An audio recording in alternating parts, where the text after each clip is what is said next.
Vamos mudar de assunto, falar de economia e inflação. A gente detalhou aqui para vocês que tivemos o pior resultado em 2021, 10,06%, é a maior alta desde 2015.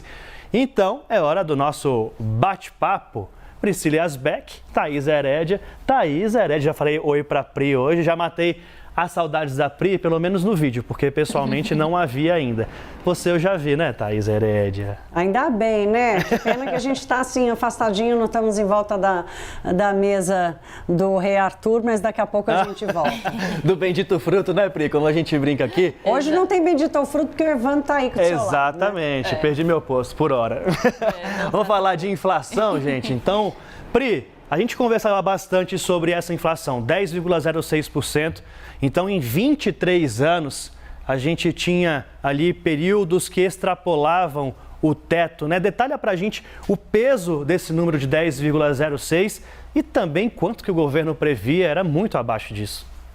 Exatamente, Dani. Então a gente tem aí todo ano o governo traçando as metas para a inflação, as metas traçadas, na verdade, pelo Conselho Monetário Nacional, e aí o Banco Central tem que tentar cumprir essa meta aí ao longo do ano. Mas a gente tem visto aí por esse levantamento que foi feito pelo CNN Business que em vários anos isso não aconteceu. Então, dos 23 anos em que a gente tem, desde quando foi criada a meta para a inflação, que foi em 99, em 5 anos a nossa meta ficou acima do teto. A gente tem uma arte para mostrar no detalhe quais foram esses anos e só em 4 anos, ao longo de todo esse período, a inflação ficou próxima ao centro. Vale acreditar, quem fez essa reportagem foi a Juliana Elias, está lá no nosso site, vale a pena conferir, está bem bacana a reportagem.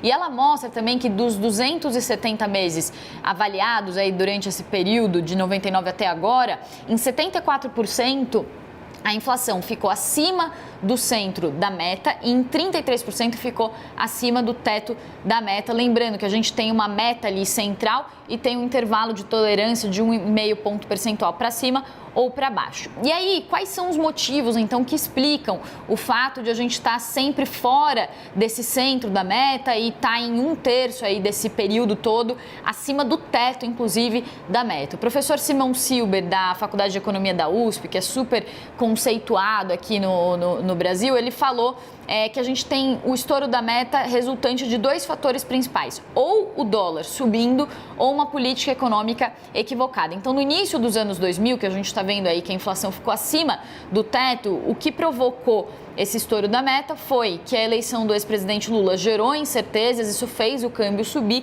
e aí com isso a inflação acabou ficando acima do teto. Depois, em 2015, ele explicou que foi uma questão mais focada em política econômica, então equívocos da política econômica. Os preços foram represados durante o governo Dilma e depois o governo acabou liberando todos os preços, isso acabou trazendo um reajuste muito forte para preços administrados, como por exemplo de energia, e aí com isso a inflação também estourou, isso em 2015. Então já havia um aumento de preços, mas eles não apareciam no índice, e aí quando esse reajuste foi feito, a inflação subiu muito. E agora, qual que é o cenário que a gente tem também desse novo estouro do teto da meta? Uma tempestade perfeita. Então o dólar subiu lá fora e aqui afetando as commodities e afetando o preço dos combustíveis, lembrando que os combustíveis são cotados em dólar, são commodities.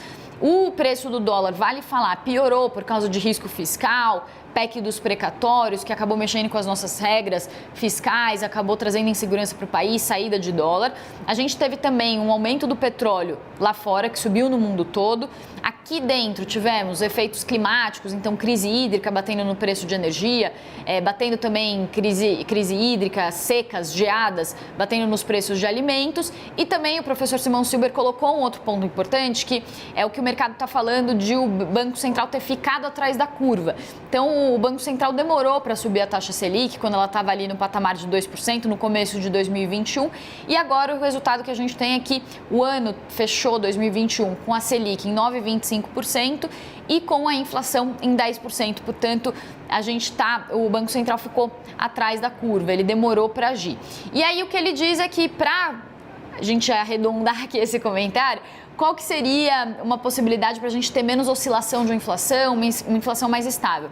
Ele falou que uma das vias seria uma economia mais aberta, que ficaria menos suscetível a essas oscilações do câmbio. E ele falou também, claro, que se o país tivesse reformas, ajustes nas contas públicas, se o governo fosse mais enxuto, tudo isso traria mais previsibilidade, menos gastos, uma economia mais estável e com isso a gente teria aí um impacto de uma inflação mais previsível. Aí um apanhado da PRI, detalhando muito bem para a gente como ficaram nesses 23 anos. Em 5, esse teto foi extrapolado, essa meta não foi cumprida, passou. Thaís, a gente deve aguardar explicações do presidente do Banco Central, porque não fica assim, né? Não fica por isso mesmo. Então, Roberto Campos Neto também deve dar explicações em carta sobre esse rompimento da meta, esse extrapolar o teto. Agora, esse sistema de metas, se não existir, tem alguma outra forma da gente mensurar tudo isso ou de colocar objetivos na nossa economia sem esse sistema de metas? Daniel, tem outros sistemas, mas esse tem se mostrado o melhor, o mais eficiente, o mais transparente, o que gera mais previsibilidade. Mas uma andorinha só não faz verão. O sistema de metas para a inflação, ele vai ser mais eficiente quanto mais equilibrado e eficiente for toda a economia. Eu vou puxar aqui do que disse a Priscila, da avaliação sobre aquilo que foi resultado de uma alta do dólar, ou seja, uma percepção de risco, e aquilo que foi resultado de uma política econômica equivocada, de um processo de anos que acabou levando à inflação de 2 dígitos em 2015.